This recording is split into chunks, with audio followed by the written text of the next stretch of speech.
أعوذ بالله من الشيطان الرجيم.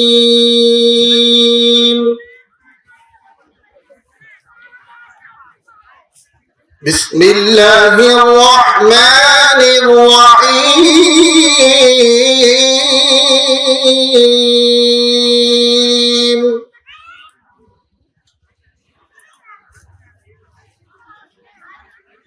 إن الذين آمنوا وعملوا الصالحات كانت لهم جنات الفردوس نزلا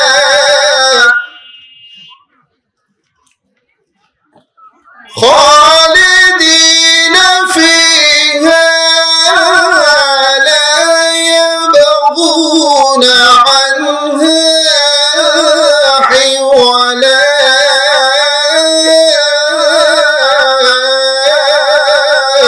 الله أكبر. قل لو كان البحر مدادا لكلمات ربي لنفذ البحر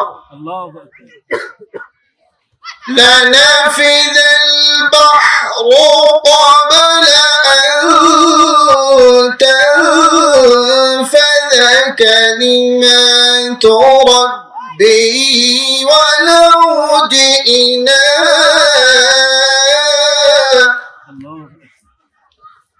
ولو جئنا بمثله مددا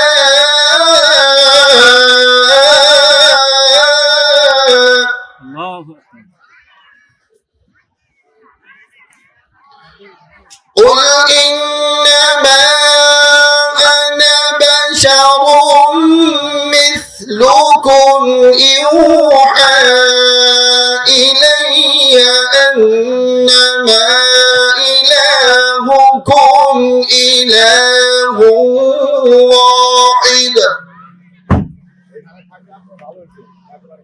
فمن كان يرجو لقاء ربه فليعمل عملا صالحا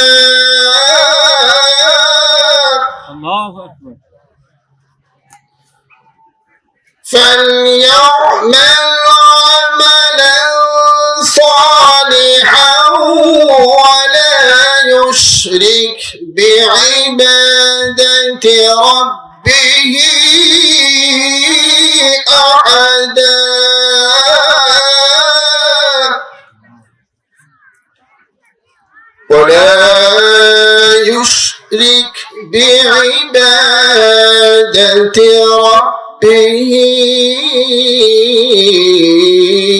أحدا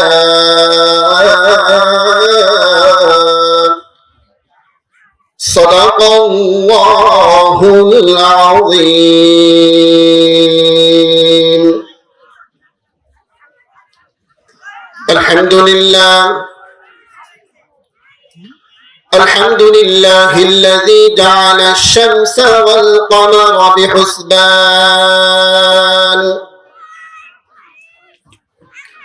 والنجم والشجر يسجدان وفضل زمانا على زمان كما فضل مكانا على مكان وإنسانا على إنسان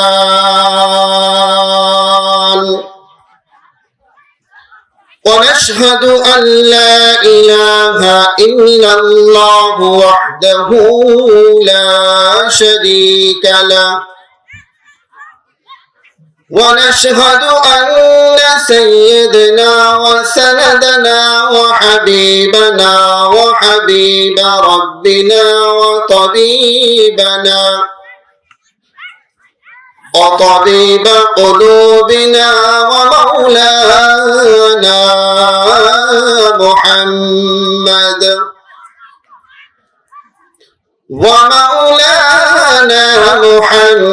محمدا عبده ورسوله صلى الله تعالى عليه وعلى آله وأصحابه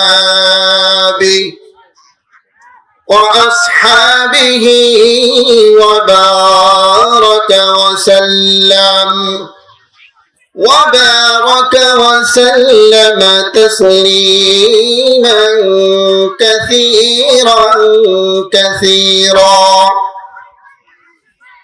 أما بعد فأعوذ بالله من الشيطان الرجيم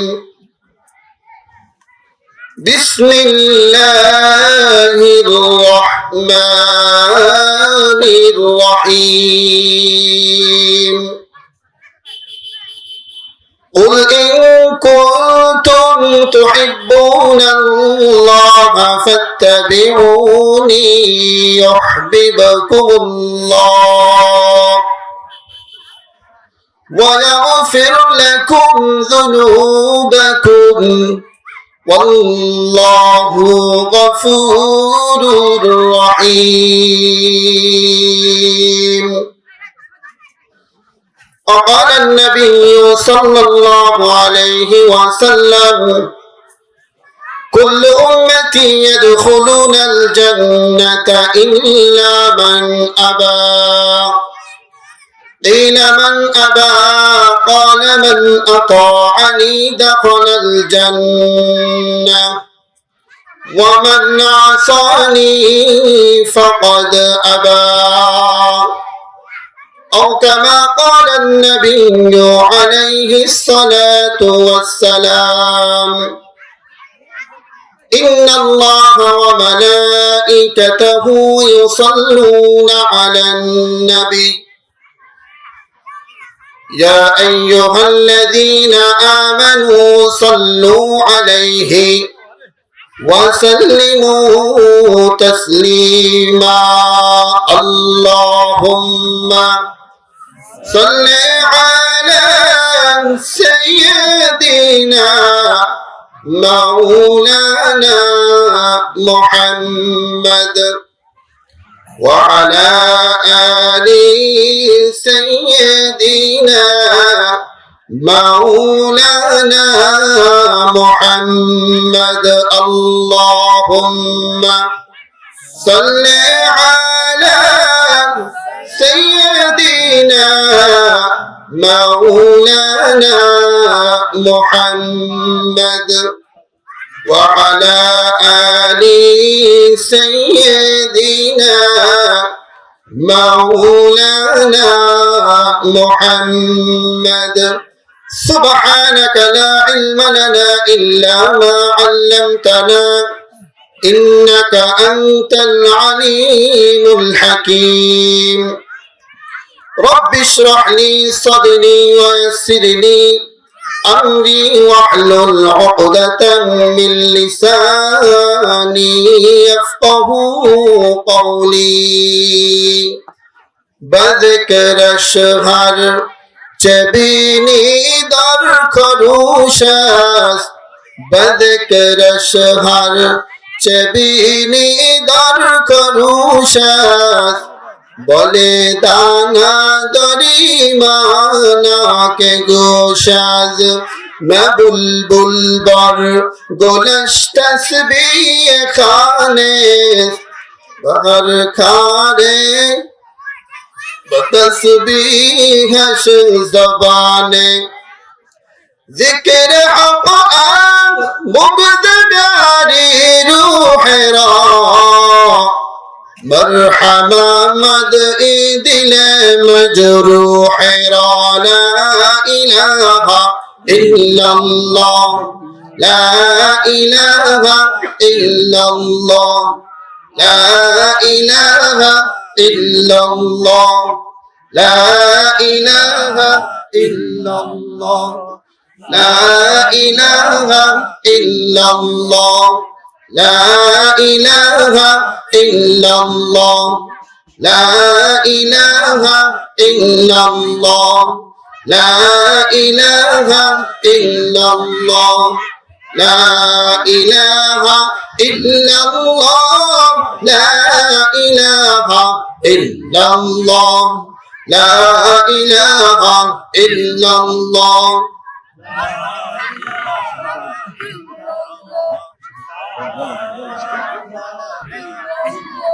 لا إله إلا الله محمد رسول الله توحید کی امانت سیروں میں ہے ہمارا آسان ہی مٹانا نام و نشان ہمارا بلغ العلا بکمالہ کشف الدجى بجمالہ حسنة جميع خصاله صلوا عليه وآله تکبیر میں کلمہ میں نمازوں میں اذا میں تکبیر میں کلمہ میں نمازوں میں اذا میں ہے نام الہی سے ملا نام محمد ہے نام الہی سے ملا نام محمد فرماتے ہیں آدم کو مجھے خلق دری میں فرماتے ہیں آدم کے مجھے خلق دری میں لکھا ہوا تو باب ملا نام محمد لکھا ہوا تو باب ملا نام محمد ہے میم میں محبوب مطلق تو اشارہ ہے میم میں محبوب مطلق تو اشارہ پھر کیوں نہ ہو محبوب خدا نام محمد پھر کیوں نہ ہو محبوب خدا نام محمد আলহামদুলিল্লাহ মুচিদা জামে মসজিদের উদ্যোগে চতুর্থ বার্ষিক তাফসীরুল কোরআন ও দোয়ার মাহফিলের সম্মানিত প্রধান অতিথি বিশেষ অতিথি এবং উপস্থিত উলামা একরাম মুরব্বিন আযম আমার যুবক ভাইরা পর্দার আড়ালে আমার মা ও বোনেরা সকলের প্রতি সালাম আসসালামু আলাইকুম ওয়া রাহমাতুল্লাহ সেই আল্লাহ রাব্বুল আলামিনের দরবারে সকলে শুকরিয়া আদায় করছি যে মহান রব্বুল আলামিন আমাকে আপনাকে সমস্ত কাজ থেকে ফারেক করে দুনিয়ার সমস্ত ব্যস্ততা থেকে আল্লাহ তাআলা আমাদেরকে জান্নাতের বাগিচার মধ্যে এনেছেন। এই জন্য সেই মহান রব্বুল আলামিনের দরবারে সকলে কালিমাতুশ শুকর আদায় করি, সকলে বলি আলহামদুলিল্লাহ। আলহামদুলিল্লাহ। শুকরিয়া আদায় করলে আল্লাহ রব্বুল আলামিন আরো শুকরিয়াকে আরো বৃদ্ধি করে দেয়। সুবহানাল্লাহ। হাদিসের মধ্যে আসছে যে ব্যক্তি একবার সুবহানাল্লাহ একবার আলহামদুলিল্লাহ আল্লাহ তাআলার নিয়ামতের শুকরিয়া আদায় করলো। আল্লাহ রাব্বুল আলামিন বলেন, আসমান এবং জমিনের মাঝখানে যত জায়গা ফাঁকা রয়েছে আল্লাহ তাআলা নেকি দ্বারা ভরপুর করে দেয়। সুবহানাল্লাহ। অন্য এক রিওয়ায়াতে আসছে, আল্লাহ রাসূল সাল্লাল্লাহু আলাইহি ওয়াসাল্লাম আরব দেশের সবথেকে তেজি ঘোড়াদের উদাহরণ দিয়েছেন।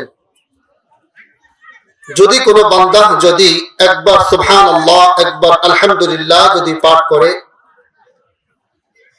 তো আল্লাহ রাসূল সাল্লাল্লাহু আলাইহি ওয়াসাল্লাম বলেন, আরব দেশের সবথেকে শক্তিশালী তেজি ঘোড়া যদি তার জীবনের শুরু থেকে শেষ পর্যন্ত যদি দৌড়ায়, তার জীবনের শুরু থেকে শেষ পর্যন্ত দৌড়াবে, আল্লাহ রাব্বুল আলামিন বলেন, তোমার একবার সুবহানাল্লাহ বলার কারণে, একবার আলহামদুলিল্লাহ বলার কারণে আমি আল্লাহ রাব্বুল আলামিন জান্নাতের মধ্যে তোমার জন্য একটা গাছ লাগিয়ে দিই। সুবহানাল্লাহ। আল্লাহ রাসূল সাল্লাল্লাহু আলাইহি ওয়াসাল্লাম বলেন, এই যে তেজি ঘোড়ার কথা আল্লাহ রাসূল উদাহরণ দিলেন, তার জীবনের শুরু থেকে শেষ পর্যন্ত দৌড়াবে কিন্তু গাছের ছায়া অতিক্রম করতে পারবে না। সুবহানাল্লাহ। নিয়ামত সম্পর্কে যদি বয়ান করি শেষ করা সম্ভব নয়, এত নিয়ামত। নিজের দিকে একটু তাকায় দেখেন আল্লাহ তাআলা আমার আপনার মধ্যে কি নিয়ামত দান করেছেন। আল্লাহ তাআলা বলেন, আলাম নাজআল লাহু আইনাইন ওয়া লিসানাও ওয়া শাফাতাইন। আল্লাহ রাব্বুল আলামিন বলেন, আমি কি তোমাকে দেখার জন্য দুইটা চোখ দান করি নাই? সুবহানাল্লাহ। তোমাকে কথা বলার জন্য আমি রব্বুল আলামিন তোমাকে জবান দান করি নাই? কত মানুষকে আল্লাহ রাব্বুল আলামিন দুইটা চক্ষু দেয় নাই, তারা পৃথিবীর বুকে আসছে অন্ধ অবস্থায়, ঠিক কিনা বলেন? তো আল্লাহ তাআলা আমাদেরকে দুইটা চক্ষু দিয়েছেন, যেই চোখ দিয়ে আমরা সারা পৃথিবীর আলো দেখতে পাচ্ছি, আমার সন্তানকে আমি দেখতে পাচ্ছি, আমার মাকে আমি দেখতে পাচ্ছি, পৃথিবীর সমস্ত কাজকর্ম আমি করতে পারতেছি। আল্লাহ রাব্বুল আলামিন বলেন, আলিসানা ওয়া শাফাতাইন, আমি কি তোমাকে কথা বলার জন্য জবান দান করি নাই? কত মানুষকে আমি রব্বুল আলামিন বোবা করে পৃথিবীর বুকে পাঠিয়েছি, তারা বধির, তাদের শ্রবণ শক্তি নাই, বাক শক্তিও নাই। আমি আল্লাহ রাব্বুল আলামিন তোমাকে কত সুন্দরভাবে কথা বলার শক্তি আমি আল্লাহ রাব্বুল আলামিন দান করেছি। সুবহানাল্লাহ। কখনো কি আমরা চিন্তা করে দেখেছি যে আল্লাহ তাআলা আমার আপনার মধ্যে কত সুন্দর নিয়ামত দান করেছেন, ঠিক কিনা ভাই? হ্যাঁ, একটু নিজের দিকে তাকিয়ে দেখেন আল্লাহ তাআলা কত নিয়ামত আল্লাহ তাআলা আমাকে আপনাকে দান করেছেন। আপনি যদি একটা টর্চ লাইট যদি কেনেন, টর্চ লাইট কতদিন পর্যন্ত চার্জ থাকবে? 7 দিন, 1 মাস। এক সময় আপনাকে কিন্তু চার্জ দেওয়া লাগবে, ঠিক কিনা? চার্জ না দিলে টর্চ লাইট কিন্তু চলে না। চলে নাকি? চলে টর্চ লাইট? আজ পর্যন্ত আল্লাহ তাআলা আমাদেরকে দুইটা চক্ষু দান করেছেন, আমরা কয়দিন চার্জ দিয়েছি? কয়দিন চার্জ দিয়েছি? একদিনও না। চার্জ দিয়েছি আমরা? একদিনও চার্জ দেওয়া লাগে না। আল্লাহ তাআলা আমার আপনাকে কি নিয়ামত দান করেছেন। আল্লাহ রাব্বুল আলামিন আজকে যে আমরা মজলিসের মধ্যে বসেছি, এই মজলিসের বর্ণনা করেছেন আল্লাহ রাসূল সাল্লাল্লাহু আলাইহি ওয়াসাল্লাম। আর আবি হুরায়রা রাদিয়াল্লাহু তাআলা قال قال رسول الله صلى الله عليه وسلم لا يقعد قوم يذكرون الله الا خفتهم الملائكه وغشيتهم الرحمه ونزلت عليهم السكينه وذكرهم الله في من عنده. سبحان الله. سبحان الله. আল্লাহ রাসূল সাল্লাল্লাহু আলাইহি ওয়াসাল্লাম বলেন, যে সম্প্রদায়ের মধ্যে কোরআন এবং হাদিসের কথা শোনার জন্য সকল একত্রিত হয়ে যায়, আল্লাহ রাব্বুল আলামিন বলেন যেখানে জিকিরের আলোচনা করা হয়, কোরআনুল কারীমের আলোচনা করা হয়, আল্লাহ রাব্বুল আলামিন বলেন আমি একদল ফেরেশতা সেইখানে পাঠিয়ে দিই। সুবহানাল্লাহ। শুধু তাই নয়, ফেরেশতা আমাদের চারপাশে দাঁড়িয়ে আমাদের জন্য দোয়া মাগফিরাত করতেছে। ওয়ানাযালাত আলাইহিমুস সাকিনা, আমাদের উপর রহমত শান্তি বর্ষণ হইতেছে। সুবহানাল্লাহ। শুধু তাই নয়, আল্লাহ রাব্বুল আলামিন ফেরেশতাদের মধ্যে আমাদেরকে নিয়ে গর্ব করতেছে। আর ফেরেশতাদের কাছে জিজ্ঞাসা করতেছে, হে রব্বুল আলামিন, আল্লাহ তাআলা ফেরেশতাদের কাছে প্রশ্ন করে, এই বান্দাগুলো ওইখানে কি জন্য একত্রিত হয়েছে?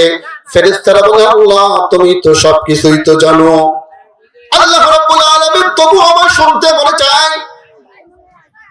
এবার ফেরেশতারা বলে, আল্লাহ তোমার ভয়ে, তোমার জাহান্নামের ভয়ে শীতের মধ্যে, কনকনে শীতের মধ্যে, লেপের মধ্যে না যাইয়া ওই কোরআনের মাহফিলে তারা বসে রয়েছে। যতক্ষণ পর্যন্ত এখানে কোরআনের আলোচনা করা হবে, এই মজলিসটা থাকবে জান্নাতের বাগিচা। সুবহানাল্লাহ। আমি আপনি যদি দোকানে থাকতাম, চায়ের দোকানে যদি বসে থাকতাম, এই চায়ের দোকানে বিভিন্ন রকম ফাহিশা কথাবার্তা আমাদের জবান থেকে বের হয়, ঠিক কিনা? অনেক মানুষ সিগারেট পান করে, সিগারেট খায়, কিন্তু সেই অবস্থা থেকে আল্লাহ তাআলা আমাদেরকে হেফাজত করেছেন, ঠিক কিনা? তো বর্তমান এই ফিতনা ফাসাদের জামানায় আল্লাহ রাব্বুল আলামিন সমস্ত ফাহিশা কাজ থেকে আল্লাহ তাআলা আমাদেরকে নেকির কাজ করার জন্য একত্রিত করেছেন। এই ঘটনাকে কেন্দ্র করে একটা হাদিস আল্লাহ রাসূল সাল্লাল্লাহু আলাইহি ওয়াসাল্লাম একটা সাহাবীর জীবনে ঘটে যাওয়া একটা ঘটনা বললেন। আল্লাহ রাসূল সাল্লাল্লাহু আলাইহি ওয়াসাল্লাম ফজরের নামাজের পরে মসজিদে নববীতে সাহাবায়ে কিরাম সামনে করে রেখে কিছু দ্বীন নসিহত করতেন। আর এই নসিহত শোনার জন্য একজন অনেক দূর থেকে আসতেছে। প্রতিমধ্যে উনি দেখতে পাইলেন একটা লোক কিছু লাকড়ি, কিছু খড়ি উঠাইতে পারতেছে না। আমার কথা কি বোঝা যায়? কিছু লাকড়ি অথবা খড়ি, এই লোকটা এই বোঝাটা উঠাইতে পারতেছে না।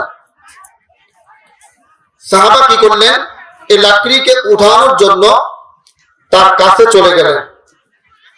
এত বেশি লাকড়ি ছিল, দুইজন মিলে এই লাকড়ি উঠানো সম্ভব নয়। সাহাবা বললেন, তোমার বোঝাটা নিচে নামাও, এত লাকড়ি তুমি নিতে পারবা না। যে লাকড়ি আমরা দুইজনে বহন করতে পারতেছি না, উঁচু করতে পারতেছি না। এই লোকটা কি করলো? ও লাকড়ির মধ্যে আরো লাকড়ি চাপাচ্ছে। সাহাবা আশ্চর্য হয়ে গেলেন। সাহাবা আশ্চর্য হয়ে প্রশ্ন করলেন যে লাকড়ি আমরা দুইজন উঁচু করতে পারতেছি না, সে লাকড়ির মধ্যে তুমি আরো লাকড়ি চাপাচ্ছ। এই ব্যক্তি কি বললো যে আমার বোঝা আমি নেব, তোমার তাতে কি? আমার বোঝা আমি নেব, তোমার তাতে কি? সাহাবা আশ্চর্য হয়ে গেলেন, এই ব্যক্তি লাকড়ি নিতে পারতেছে না, আমরা দুইজন মিলে যে লাকড়ি উঠাইতে পারতেছি না। আর এই ব্যক্তি কি জবাব দিল?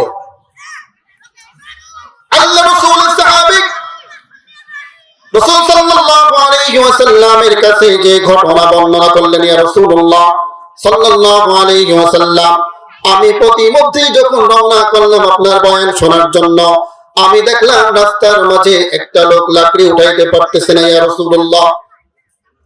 সাহাবা সমস্ত ঘটনা খুলে বলার পর আল্লাহ রাসূল সাল্লাল্লাহু আলাইহি ওয়াসাল্লাম শেষ জামানার এই উম্মতের সাথে উদাহরণ দিলেন। আল্লাহ রাসূল বলেন, শেষ জামানার মানুষ এত বেশি গুনাহ করবে, এত বেশি গুনাহ করবে, তাদের যদি নেক কাজের দিকে যদি আহ্বান করা হয়, এই ব্যক্তিরা বলবে আমার কবরে আমি যাব, তোমার তাতে কি? ঠিক কিনা মুসলমান ভাই? আমি নিজে প্রমাণ। আমি দুইজন ভাইকে এরকম প্রতিদিন নামাজের জন্য দাওয়াত দিই। এই দুই ব্যক্তি কি বললো, ভাই তোমার কবরে তুমি যাবা, তোমার ফল জব তোমাকে করতে হবে, আর আমার কবরে তো আমি যাব, আমার ফল জব আমাকেই করতে হবে, সুতরাং তোমার নামাজ তুমি পড়ো। আল্লাহ রাসূলের আজ থেকে 1400 বছরের কথা বর্তমান প্রেক্ষাপটের সাথে সম্পূর্ণ মিলে গেছে, ঠিক কিনা? আল্লাহ রাসূল সেই সময় উদাহরণ দিয়েছেন এই শেষ জামানার কথা, যে মানুষ এত বেশি গুনাহ করবে, গুনাহ করতে করতে এমন পর্যন্ত পৌঁছে যাবে যে আপনি নামাজের দাওয়াত দিবেন, তাদেরকে ভালো কাজের আহ্বান করবে, তারা বলবে, মিয়া আমার নামাজ তো আমি পড়বো, আমার নামাজের জন্য আমি আল্লাহর কাছে জবাবদিহিতা করব, সুতরাং তোমার নামাজ তুমি পড়ো আর আমার নামাজের জন্য আমি আল্লাহর কাছে জবাবদিহিতা করব। এরকম মুসলমান আছে কিনা? নাকি মসজিদায় নাই? সমস্ত জায়গায় আছে, আছে কিনা? আছে। আল্লাহ রাব্বুল আলামিন এই আসমানের মালিক কে বলেন তো? আল্লাহ। আসমানের মালিক আল্লাহ, জমিনের মালিক আল্লাহ। আল্লাহ, সমস্ত পৃথিবীর মালিক কে? আল্লাহ রাব্বুল আলামিন, ঠিক কিনা? ঠিক। বিগত দিনে এরকম দিনও আমাদের গিয়েছে যেখানে আমরা কোরআনের আলোচনা করতে মঞ্চে বসেছি, আর মঞ্চে বসার পরে আমাদের কানে কানে বলেছে, হুজুর রাজনৈতিক আলোচনা করা যাবে না। তাহলে আমি কি আলোচনা করব? আমাকে বলে আপনি মাটির নিচে আলোচনা করবেন আর আসমানের উপরে আলোচনা করবেন, মাঝখানে এই যে দুনিয়ার যে বিষয়টা, এই বিষয়টা আপনার বলার দরকার নেই।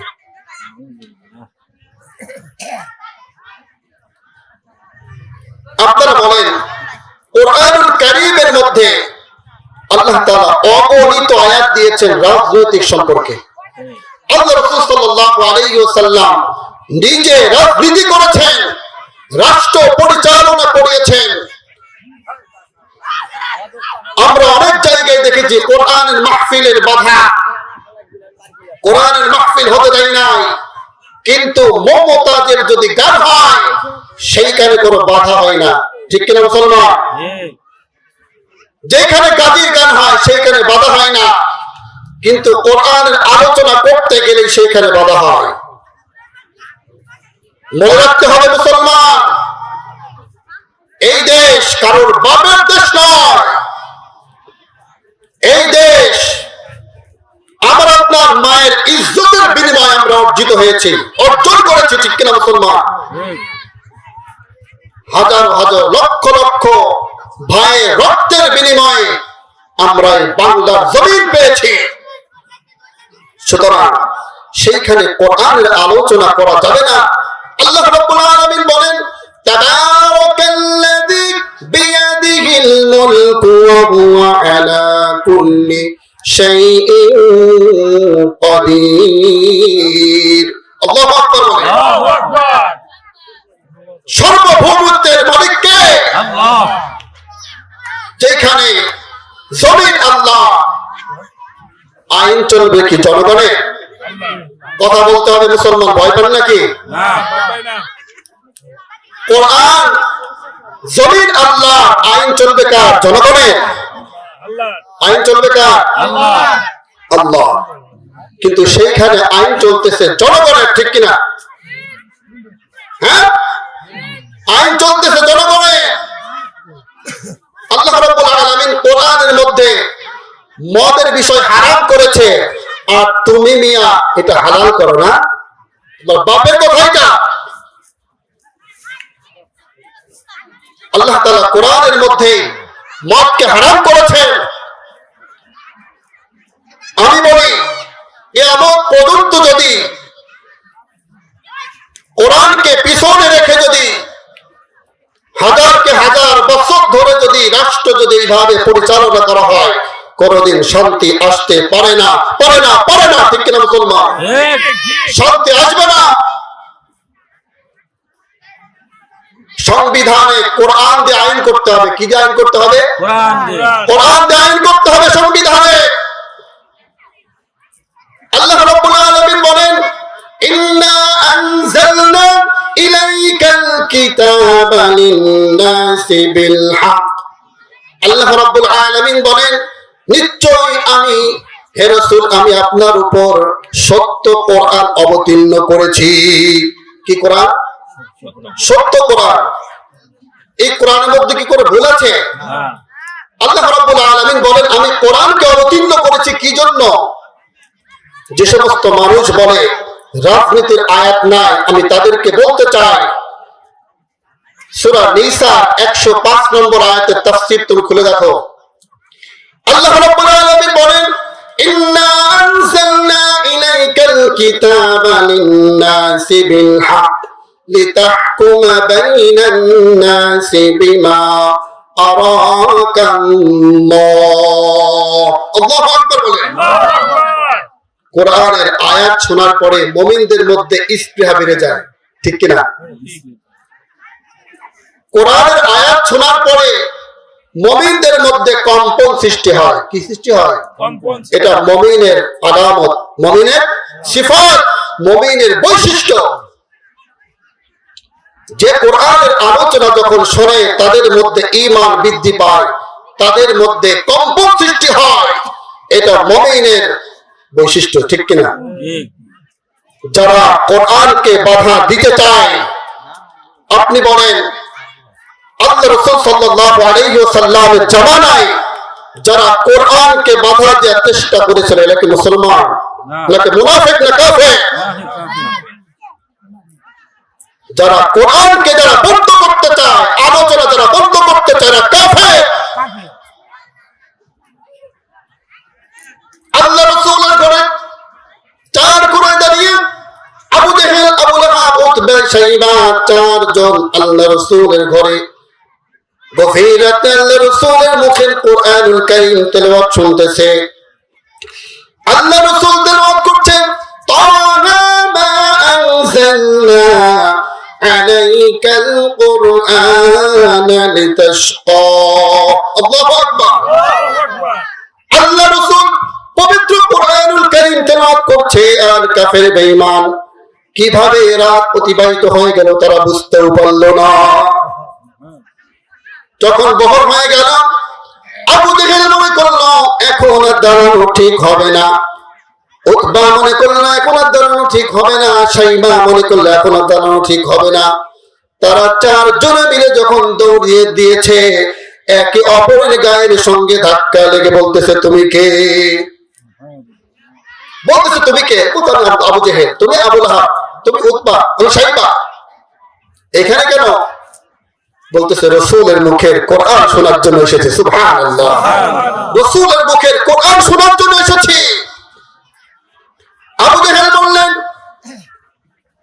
আমার হাতে বায়াত হও ওয়াদা করো আর আমরা কোরআন শুনতে আসবো না আবু জেহেলের হাতে তিনজন হাত দিয়ে বায়াত হয়ে গেলেন আমরা আর কোরআন শোনার জন্য আসবো না তারা বলল আমরা হলুদ দলের লিডার যদি আমরা কোরআন শোনার জন্য যদি আসি আমাদের আর লিডারগিরি আর চলবে না চলবে নাকি আমাদের আর নেতাগিরি আর চলবে না আমাদের আর চুরি করার চলবে না আমাদের আর ডাকাতি করার চলবে না ঠিক কিনা কোরআনের আইন যদি বাস্তবায়ন হয় চুরি করা যাবে না ডাকাতি করা যাবে না ছিনতাই রাহাজানি ধর্ষণ করা যাবে না ঠিক কিনা মুসলমান অনেক মানুষ কোরআনের আইন এই বাস্তবায়ন হোক এটা আমরা চাই না কোরআনের আইন এটা বাস্তবায়ন হোক এটা আমরা চাই না কেন চাই না এটা এই আইন চালু হয়ে গেলে তখন আমার ঘুষ খাওয়া যাবে না দুর্নীতি করা যাবে না বেহায়াপনা ভাবে চলাফেরা করা যাবে না এই জন্য এরা কোরআনের আইন চাই না আবু জেহেলের হাতে তিনজন যখন অঙ্গীকার যখন করলেন পরের রাত্রে আবু জেহেল মনে করতেছে আমি হলো দলের লিডার ওই তিনজন আমার হাতে হাত রেখে যখন অঙ্গীকার করেছে সুতরাং তারা তো কোরআন শুনতে আসবে না আমি আজকে একা একা যে রাসূলের মুখের কোরআনুল কারীম শ্রবণ করব সুবহানাল্লাহ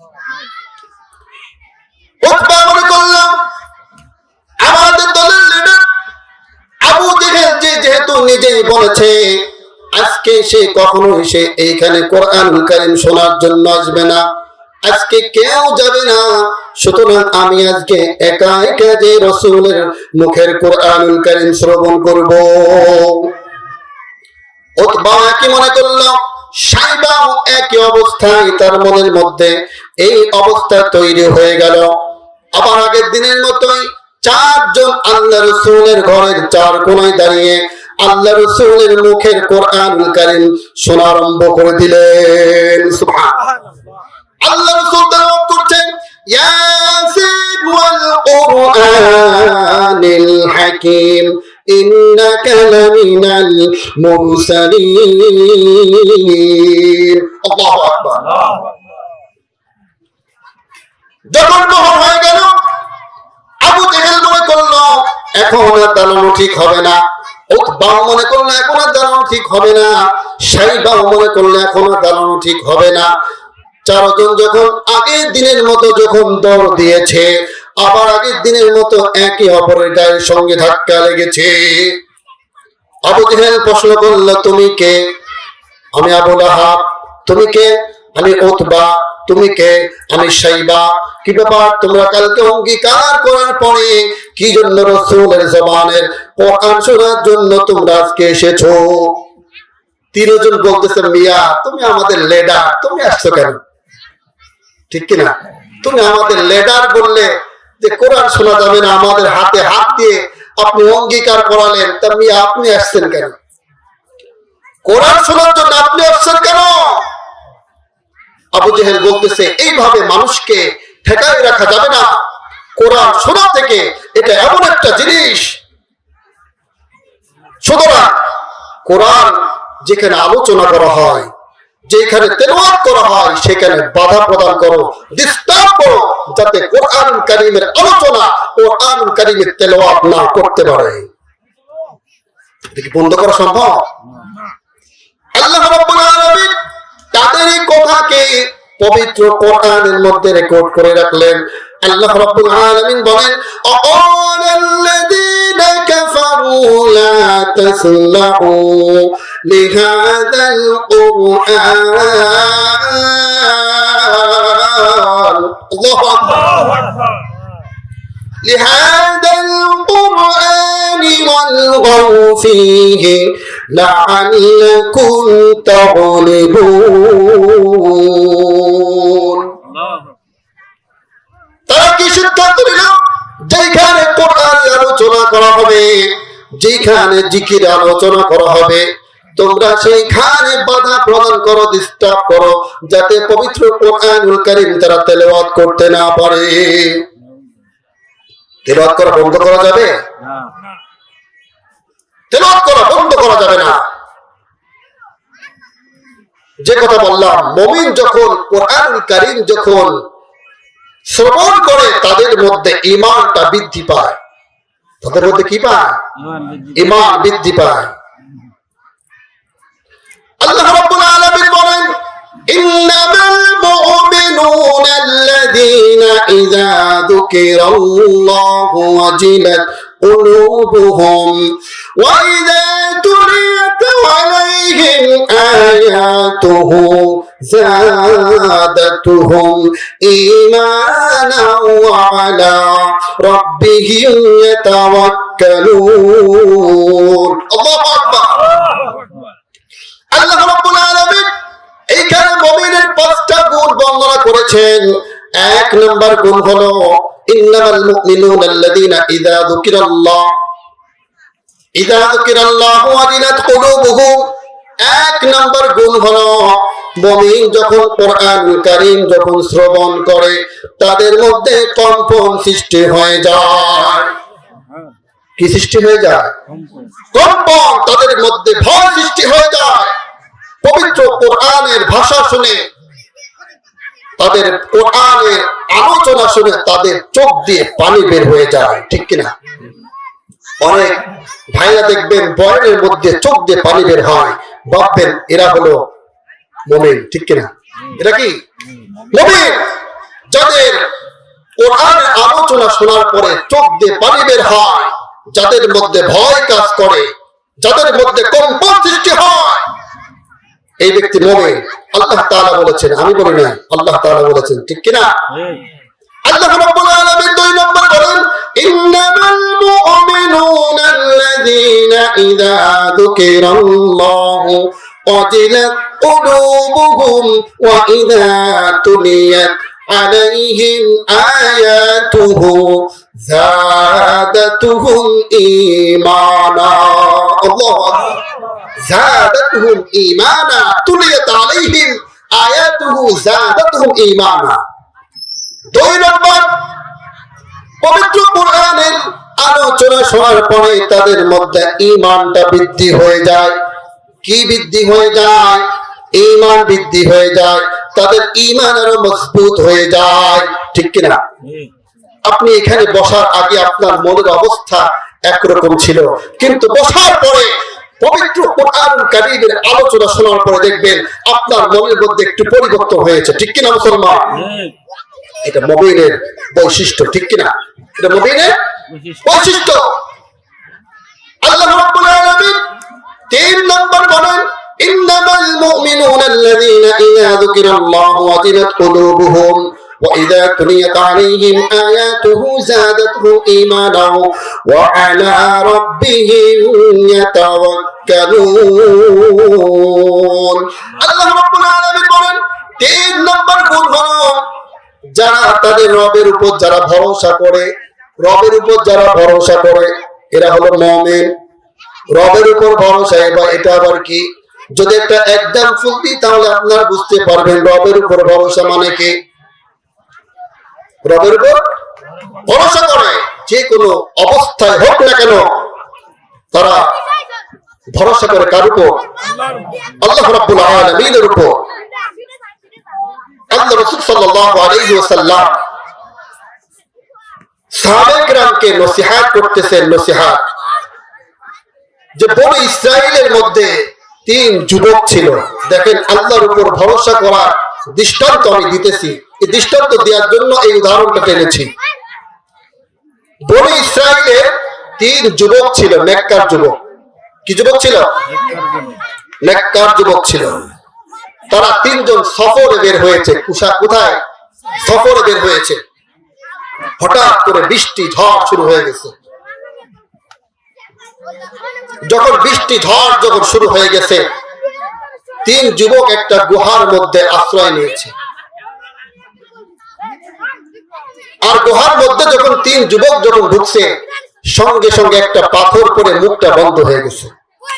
পাথর পরে কি হয়েছে? মুখটা বন্ধ হয়ে গেছে। 3 জন আপ্রাণ চেষ্টা করেছে, কিন্তু এই পাথরটাকে সরাতে পারেনি। তাদের শরীরে যত শক্তি সামর্থ্য ছিল সমস্ত শক্তি দিয়ে তারা আপ্রাণ চেষ্টা করার পরেও এই পাথরটাকে সরাতে পারেনি।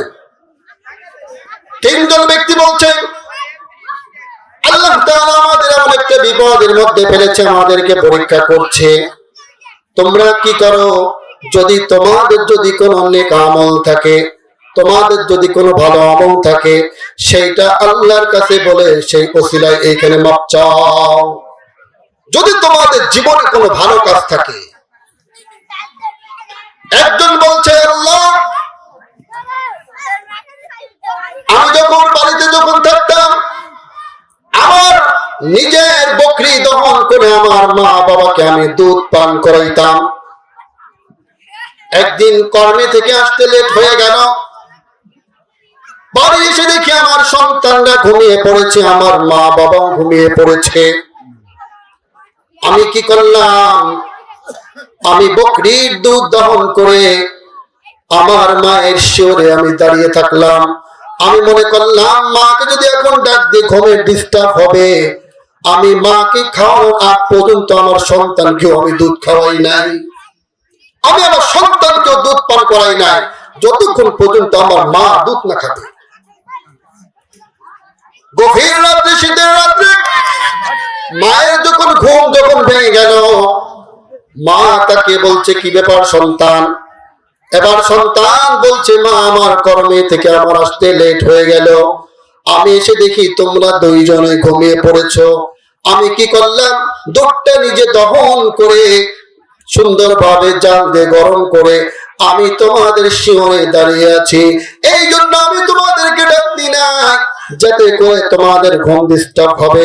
আল্লাহ যদি এই আমলটা যদি তোমার কাছে যদি বড় পছন্দ হয়, এই ওসিলায় আমাদের এই বিপদ থেকে তুমি আমাদেরকে হেফাজত করো। কথা বলার সঙ্গে সঙ্গে একটু সরে গেল। সুবহানাল্লাহ বলেন। এইটা বলার সঙ্গে সঙ্গে কি হলো? একটু সরে গেল।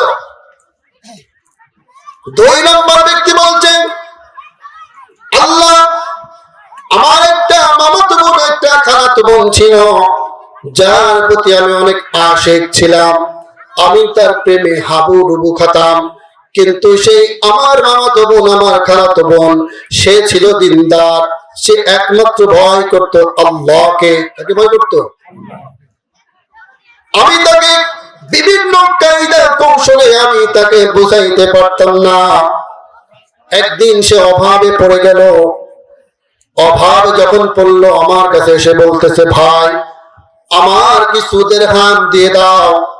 আমি সুযোগ পেয়ে বললাম, বোন আমি তোমাকে দিরহাম দিতে পারি, কিন্তু এর জন্য আমার যে চাহিদা, সেই চাহিদা তোমাকে পূরণ করতে হবে। বোন দিশেহারা দেখে এবার বোন বলছেন, হে আমার ভাই, তুমি যদি আমাকে যদি টাকা না দাও, আমার মা বাবা দুইজনে অনাহারে থাকবে, এমনকি আমি নিজে অনাহারে থাকবো। সুতরাং আমি তোমার প্রস্তাবে রাজি হয়ে গেলাম। এবার যুবক যখন তার মামাতো বোন তার খালাতো বোনের কাছে যখন গেল, এবার বুকের উপর যখন চড়ে বসেছে, ওই অবস্থায় ওই বোন বলছে, ভাই তুমি আল্লাহকে তুমি ভয় করো। কাকে ভয় করো? আল্লাহকে ভয় করো। সুতরাং তুমি আমার সতীত্ব নষ্ট করতে চাচ্ছ, পৃথিবীর কোন মানুষ না দেখো, একমাত্র আমার আল্লাহ আমাকে দেখতেছে, তোমাকে দেখতেছে। যখন এই কথা যখন বললেন, সঙ্গে সঙ্গে যুবকটা তার বুকের উপর থেকে উঠে দাঁড়িয়ে গেল আর নিজে তওবা করলো। আল্লাহর কাছে যে বলতেছে, আল্লাহ তুমি যদি এই আমলটা যদি তুমি কবুল করে থাকো, আমাদের এই বিপদ থেকে তুমি আমাদেরকে হেফাজত করে নাও। সঙ্গে সঙ্গে আর একটু সরে গেল। সুবহানাল্লাহ। আর একটু কি হলো? সরে গেল। তারা ভরসা করেছিল কার উপর? আল্লাহ তাআলার উপর। তৃতীয় ব্যক্তি বলছেন, হে রব্বুল আলামিন, আমার বাড়িতে কয়েকজন কাবলা দেওয়ার জন্য কয়েকজন লোক আমি নিয়েছিলাম। একটা লোক কামলার টাকা না নিয়ে যখন চলে গেল, কিছুদিন পরে আবার যখন আসলো, আমি তার টাকা শুধু ওই টাকাই দেই নাই। তাহলে কোন টাকা তুমি দিয়েছো? বললো এই টাকা দিয়ে আমি বকরি কিনেছি, এখন বকরির পাল হয়ে গেছে। যখন ওই ব্যক্তি যখন আসলো, আমি তার সমস্ত বকরির পাল গুলো দিয়ে দিলাম। সুবহানাল্লাহ। আমি তাকে শুধু মসজিদই না, আমার বকরির পাল আমি তাকে দিয়ে দিয়েছি। সুবহানাল্লাহ। বকরির পাল ধরে আমি তাদেরকে দিয়ে দিয়েছি। সুবহানাল্লাহ। আল্লাহ তুমি যদি আমার এই আমলটা যদি কবুল করো, আমাদের বিপদ থেকে তুমি আমাদেরকে হেফাজত করো। সঙ্গে সঙ্গে পাথরটা সম্পূর্ণরূপে সরে গেল। সুবহানাল্লাহ। তারা ভরসা করেছিল কার উপর? আল্লাহ রাব্বুল আলামিন সূরা আত-তাওবার মধ্যে বলেন, ومن يتق الله يجعل له مخرجا। যে আল্লাহকে ভয় করে তিনি তার উত্তরের জন্য পথ তৈরি করে দেন। অপর আয়াতের মধ্যে আল্লাহ রাব্বুল আলামিন বলেন, ومن يتوكل على الله فهو حسبه। যে আল্লাহর উপর ভরসা করে আল্লাহ তার জন্য যথেষ্ট হয়ে যায়। সুবহানাল্লাহ বলেন। যে আল্লাহর উপর ভরসা করে আল্লাহ তাআলা তার জন্য কি হয়ে যায়? যথেষ্ট হয়ে যায়। যে কথাগুলো বললাম, আল্লাহ তাআলা আমাদের সকলকে আমলের নিয়তে সকলকে আমল করার মতো তৌফিক দান করুন। সকলে বলে আমিন। আখিরি দাওয়ানা আলহামদুলিল্লাহি রাব্বিল আলামিন।